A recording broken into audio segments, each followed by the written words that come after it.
Pues sí que hay algas en el bosque de algas. En realidad, esto no es un bosque, porque en los bosques hay árboles y no algas. Echo de menos a Farah.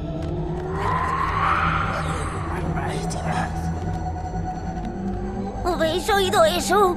Será mi barriguita. Me comí un yogur antes y ya sabéis cómo me sientan los yogures. Pues no comas yogures, panda. Pues no comas yogures tú. ¡Oh! ¡Cuidado!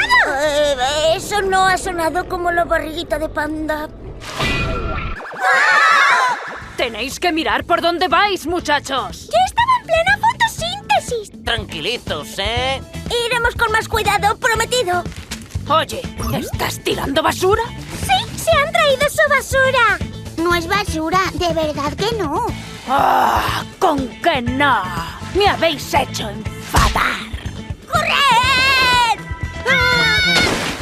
No iréis a ninguna parte, niños.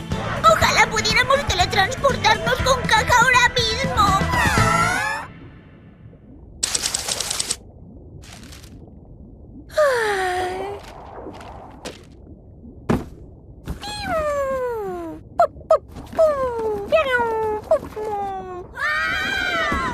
¿Has oído eso, Virginia?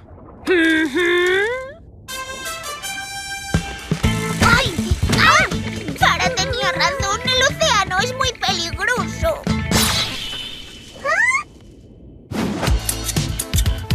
¡Farah! ¡Jolín! ¡Ya me ha cortado el rollo! ¡Hacer manualidades! ¡Oh, no! ¡Oh! ¿Quién ha apagado la luz?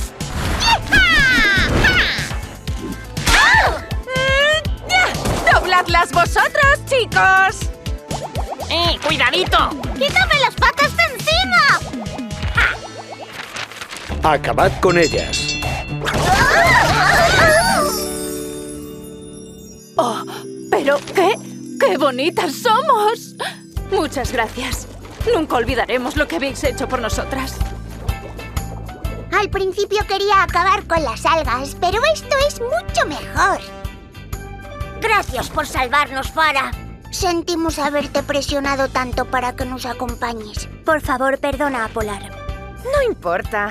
Me asusté y no supe cómo actuar. Pero quiero ir con vosotros hasta Atlantis, aunque me dé miedo.